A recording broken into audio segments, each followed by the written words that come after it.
လုံတုံးဝလုတ်ပြီးကိုဝင်ရကမှတာဝန်မြူပဲဖျက်ချခိုင်းတဲ့အမျိုးသားဒီပုံထဲကအမျိုးသားရဲ့နာမည်ကရှိုင်းထက်အောင်ခေါ်ရှိုင်းထက်နောက်ဒီမျိုးသားကသူ့ကောင်မလေးနဲ့ကြိုက်နေစဉ်ကာလမှာလက်မထက်ရသေးပဲအချိန်ပေါင်းများစွာအတူနေခဲ့တဲ့အဲ့လိုနေခဲ့တိုင်းလေအကာအကွယ်ကိုလုံးဝမတုံးခဲ့ဘူးအခုကျတော့သူနဲ့ကောင်မလေးကပြတ်သွားပြီဒီမျိုးသားနဲ့ပြတ်ပြီး10ရက်မှကောင်မလေးမှာကိုဝင်ရှိသွားခဲ့တယ်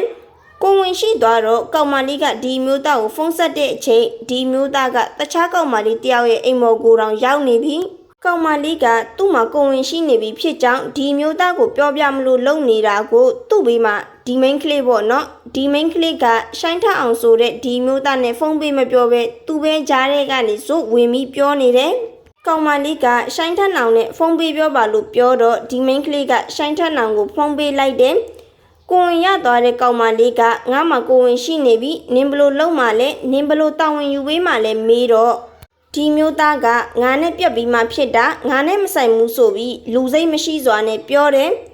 သူနဲ့ကအခုမှဒီလိုမျိုးပြက်တာမဟုတ်ဘူးအရင်ကလည်းစကားများပြီးခဏခဏပြက်နေကြကိုဝင်ရှိနေတဲ့မိန်းကလေးကသူရှိုင်းထက်နောင်နဲ့တွဲနေတဲ့အချိန်ကလေးကသူရာသီမလာတာ2လလောက်ရှိပြီလို့ရှိုင်းထက်နောင်ကိုပြောပြထားခဲ့တယ်ရှိုင်းထက်နောင်ဘေးမှာရှိနေတဲ့ဒီမိန်းကလေးကလည်းရှိုင်းထက်နောင်နဲ့ရတာမှမဟုတ်တာဆိုပြီးမိန်းကလေးချင်းမဆာမနာဝင်ပြောတယ်ကိုဝင်ရှိနေတဲ့မိန်းကလေးကရှိုင်းထက်နောင်စီကိုမစင်ကြာကနေစပို့တော့လေကိုဝင်ကိုဖျက်ချဖို့ပဲပြောတယ်ကောင်မလေးကရှိုင်းထက်နောင်ရဲ့အမေစီကိုဖုန်းဆက်ပြီးတော့အန်နီတာနဲ့ရတဲ့ကိုဝင်သမီးမှရှိနေပြီလို့ပြောတော့လေ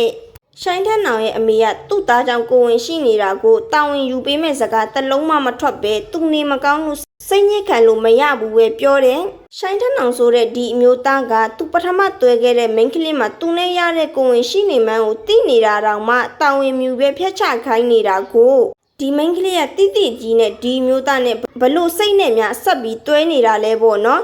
ပြီးတော့လေအဲ့နေ့ကရှိုင်းထက်နောင်ကြောင့်ကိုဝင်ရနေတဲ့မိန်းကလေးကိုဘလောက်တောင်မိမချင်းမဆာမနာပဲမျက်နှာပြောင်တိုက်လဲဆိုလို့ရှိရင်ရှိုင်းထက်နောင်အညာကသူနဲ့အိတ်နေတဲ့ပုံကိုဝင်ရနေတဲ့မိန်းကလေးစီကိုပို့ခဲ့တယ်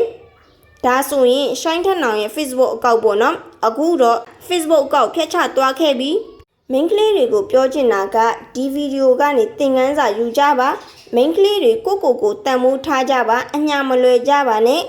ကိုတကယ်ချစ်ပြီးတကယ်တန်မိုးထားတဲ့ယောက်ျားတိုင်းကလက်ထပ်ပြီးမှကိုခန္ဓာကိုယ်ကိုတောင်းပါလိမ့်မယ်အယုံမလွယ်ကြပါနဲ့လို့ပြောချင်ပါတယ်ရှင်နောက်ထပ်ဗီဒီယိုတွေမှာလည်းနာမည်ကြီးနေတဲ့သတင်းကြောင်းရာလေးတွေကိုတင်ဆက်ပေးသွားအောင်မှာဖြစ်လို့ page လေးကို like and follow လေးလုပ်ခဲ့ပြီးအောင်เนาะနောက်ထပ်ဗီဒီယိုတွေမှာပြန်လည်ဆုံတွေ့ကြမယ်เนาะ